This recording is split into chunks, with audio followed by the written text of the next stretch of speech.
멀쩡한 의사들의 본격 재능 낭비 프로젝트. 나는 사다 시즌 4 보이는 라디오입니다.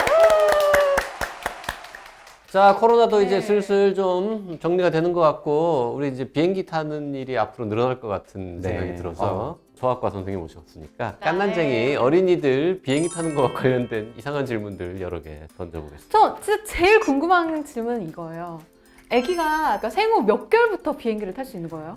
그 우리 국적기인 대한항공, 아시아나항공에서는 생후 7일 이상부터. 그러니까 생후 일주일까지는 이제 아직 체온 조절도 좀 잘 안 될 수가 있고 폐 기능이 아직 미숙한 상태이기 때문에 네. 지상과는 다른 기내 환경에 아이가 좀 적응하기가 힘들 수 있다고.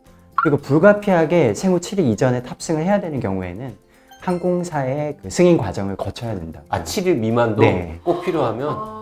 그리고 뭐 우리나라 경우가 그렇고 외국 항공사에서도 아마 비슷한 규정을 적용하고 있는 걸로 알고 있습니다. 오, 어쨌든 그러면 의외로 네, 생각보다 빨리. 완전 생 깐난쟁이도 비행기를 탈 수는 있군요. 네, 그러니까 유아가 적용되는 것도 유아 요금이 적용되는 것도 생후 7일부터 만 2세까지 운임의 10%만 부과를 한다. 무료 아니에요? 24개월까지는? 운임이 부과된다고. 10% 내면 근데 좌석을 하나 주는 건 자석은 아니잖아. 안 주고. 너무한데. 좌석은 안 주고 네. 엄마가 무릎에 안고 있는데도 10%는 더 내야 그래도 돼요? 뭐 어쨌든 어느 정도 무게가 나가잖아요. 이제 만 2세부터 13세까지 그 소아 요금을 낼 경우에는 별도의 자석이 제공이 된다고. 근데 부모 한 명이 두 명의 유아를 데리고 하는데 또 안 돼. 여행할 경우에 한 명은 무조건 요금을 돈을 내야 내야 되는 되는 걸로. 그게 딱 규정을 만들어 네, 놨어. 규정을 그렇구나. 만들어 저도 찾아보니까 만들어져 있더라고요. 그렇구나.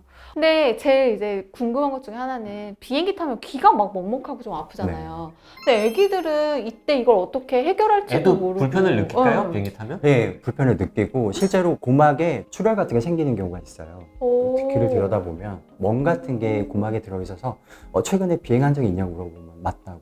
근데 예를 들어서 아이가 비행기를 탔는데 귀가 아프다든지 뭐 압력 변화 때문에 불편해. 그럼 칭얼거리고 울 거 아니야. 그러니까. 재우는 게 제일 좋은 것 같긴 해요. 그런 부모님들 계세요. 혹시 진짜 재우는 약이 없냐고.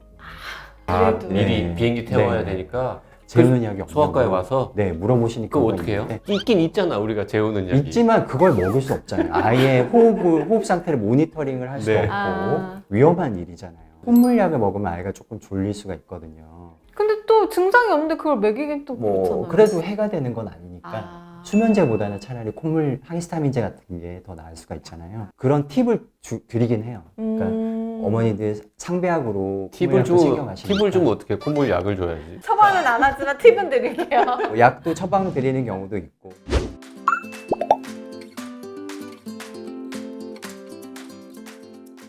자, 아주 어린 아이들도 네. 비행기나 뭐 버스나 이런 거 오래 타면 멀미합니까? 멀미를 할 수 있죠. 네, 할 수 있는데 멀미약은 만 7세 이하에서는 또 먹을 수가 아하, 없거든요. 만 7세? 네. 그것도 높네요, 나이가. 그럼 최소한 이제 초딩 정도는 돼야 멀미약을 네. 먹든지 뭐 붙이든지 네, 할 수 그쵸. 있단 말이죠. 오. 그러면은 생신생아부터 5세까지 아이들을 데리고 해외 여행을 갈 때 챙기면 해외여행. 좋은 약. 어차피 필요한 약이 증상에 대한 약, 기침, 콧물, 복통, 구토, 지사제, 해열제 준비하실 수 있으면 그 정도 준비하시면 되고 상처 났을 때 바를 수 있는 항생제 연고, 두드러기 난 적이 있다거나 알레르기 병력이 있는 아이들은 알러지약, 그러니까 항히스타민제 같은 거 준비하시고 모기나 벌레 같은 거 많은 지역으로 가실 때는 벌레 차단제, 몸에 바를 수 있는 그런 거. 굳이 병원에 가서 처방해달라고 안 하셔도 약국에서 구입하실 수 있는 그 정도 일반 의약품으로도 충분히 커버가 가능합니다. 아이들도 여행자 보험 받아줍니까? 여행자 보험은 80세인가? 75세인가? 넘어가면 고령자는 안 받아줘요. 왜요?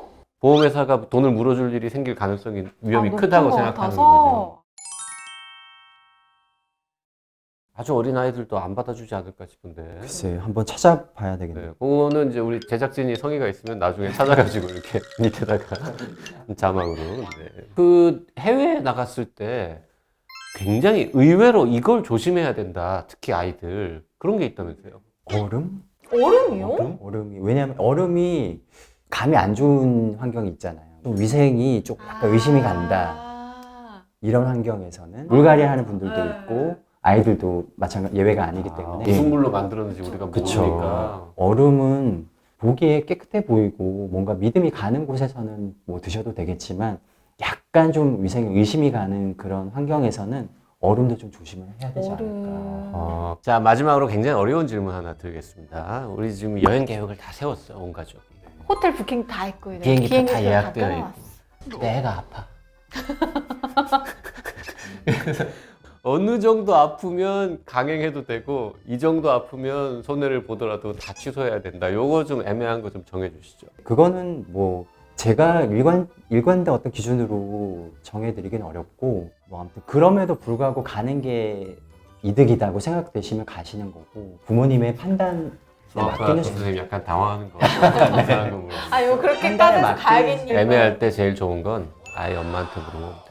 결정을 아빠 말고 엄마한테 하게 하면 돼. 그리고 애가 좀 커가지고 이제 자기 의견이 있는 경우라면 애한테 물어봐.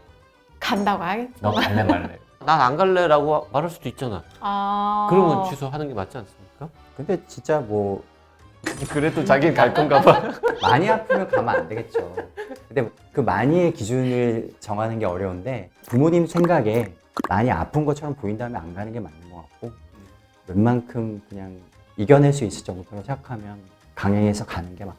하지만 피터쌤은 아이를 설득해서 근데 아이들이 아프다가도 막 공기 좋은데 네. 가고 그러면 또 좋아지는 경우도 있더라고요. 결론은 안 내요. 네, 피터 쌤은 애가 아파도 웬만하면은 강행하겠다. 웬만하면.